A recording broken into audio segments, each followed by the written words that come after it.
வணக்கம் தமிழ் வெற்றிலை சமையலுக்குள்ள போலாம் வாங்க. நம்மளோட சேனலை நீங்கள் ஃபஸ்ட் டைமாக பார்க்குறீங்க அப்படின்னா சப்ஸ்கிரைப் பண்ணுங்கள், பெல் ஐக்கானை கிளிக் பண்ணுங்கள், ஆல் பட்டனையும் செலக்ட் பண்ணி விட்டுருங்க ஃப்ரெண்ட்ஸ். அப்போ தான் நான் தினம் போடுற வீடியோ உங்களுக்கு நோட்டிஃபிகேஷனில் வரும். வாங்க வீடியோக்குள்ளே போகலாம். இன்றைக்கி நம்ம மாங்காய் போட்ட மீன் குழம்பு செய்ய போகிறோம். அதுக்கு 2 ஸ்பூன் அளவு மல்லித்தூள், 1.5 ஸ்பூன் குழம்பு மிளகாத்தூள், கொஞ்சம் மஞ்சள் தூள் சேர்த்துக்கலாம், தேவையான அளவு உப்பு சேர்த்துக்கலாம். இப்போ இந்த புளி நல்லா திக்காக கரைச்சி வச்சுக்கோங்க. நான் ஒரு பெரிய எலுமிச்சம்பழம் அளவு புளியை கரைச்சி வச்சுருக்கேன். அதை அப்படியே இருக்கட்டும், கரைச்சி வச்சது இருக்கட்டும். பானையில் இன்றைக்கி நம்ம செய்ய போகிறோம். நல்லெண்ணெய் சேர்த்துக்கோங்க, கடுகு, 1/4 ஸ்பூன் வெந்தயம், 2 காஞ்ச மிளகா கிள்ளிட்டு சேர்த்துக்கோங்க. வெந்தயம் கொஞ்சம் செவந்ததுக்கப்புறமா நான் ஒரு பிடி அளவு சின்ன வெங்காயமும் 1/2 பிடி அளவு பெரிய வெங்காயமும் கட் பண்ணி சேர்த்துருக்கேன்.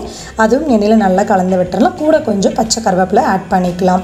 ஆட் பண்ணி இது நல்லா கலந்ததுக்கப்புறமா நல்லெண்ணெயில் அதுவும் பானையில் செஞ்சோம் அப்படின்னா மீன் குழம்பு ரொம்ப சூப்பராக இருக்கும். இப்போ 2 பச்சை மிளகா கையில் உடைச்சிட்டு சேர்த்தாச்சு. நம்ம கரைச்சி வச்சு புளி கரைசலில் குழம்பு கூட்டி வச்சோம் இல்லைங்களா, அந்த கலவையும் நம்ம உள்ளே சேர்த்தாச்சு. சேர்த்துட்டு கொஞ்சம் தண்ணி ஆட் பண்ணிட்டு இப்போ இதை நம்ம நல்லா கலந்து விட்டாச்சு. இப்போ இது ஒரு கொதி வரட்டும்.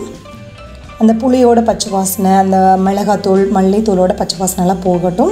போனதுக்கப்புறமா 2 தக்காளி நல்லா மிக்சியில் கிரைண்ட் பண்ணிட்டு ஜார் அளமான தண்ணி கொஞ்சம் சேர்த்தாச்சு.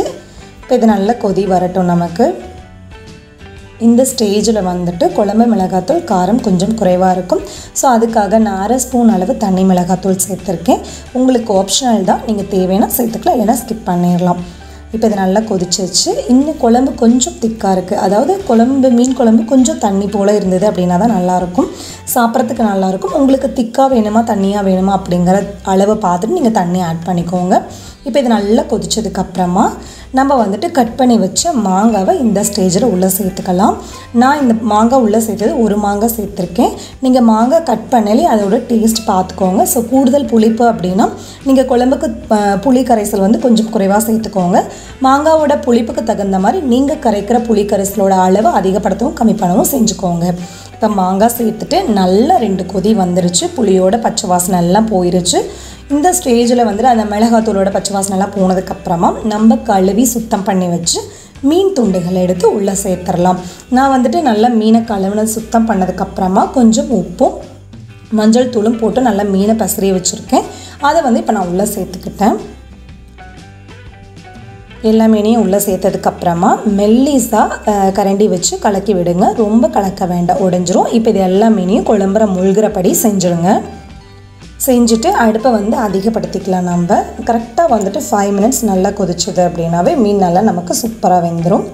வாசனைக்கு கொஞ்சம் மல்லி இலை சேர்த்துக்கலாம். 2 ஸ்பூன் நல்லெண்ணெய் ஆட் பண்ணிக்கலாம் மேலால். அப்புறம் கொஞ்சம் பச்சை கருவேப்பிலையும் சேர்த்துக்கலாம். சேர்த்துட்டு நல்லா 5 மினிட்ஸ் கொதிச்ச உடனே அடுப்பை ஆஃப் பண்ணிடலாம். இப்போ நமக்கு மணக்க மண்பானையில் மாங்காய் மீன் குழம்பு சூப்பராக தயாராகிருச்சு. வெள்ளை சாப்பாடோட சுட வெள்ளை சாப்பாடு மீன் ஃப்ரையோடு சாப்பிடலாம் அவ்வளோ அட்டகாசமாக இருக்கும். ஸோ ஈஸியான இந்த ரெசிபியை நீங்கள் கண்டிப்பாக மிஸ் பண்ணிடாதீங்க. நெக்ஸ்ட்டு மீன் வாங்கினீங்க அப்படின்னா இந்த ரெசிபியை ட்ரை பண்ணி பாருங்கள். நம்மளோட சேனலுக்கு கமெண்ட் பண்ணுங்கள், சப்ஸ்கிரைப் பண்ணுங்கள். அப்போ தான் நாளைக்கு நான் போஸ்ட் பண்ணுற வீடியோ உங்களுக்கு நோட்டிஃபிகேஷனில் வரும். தேங்க்யூ.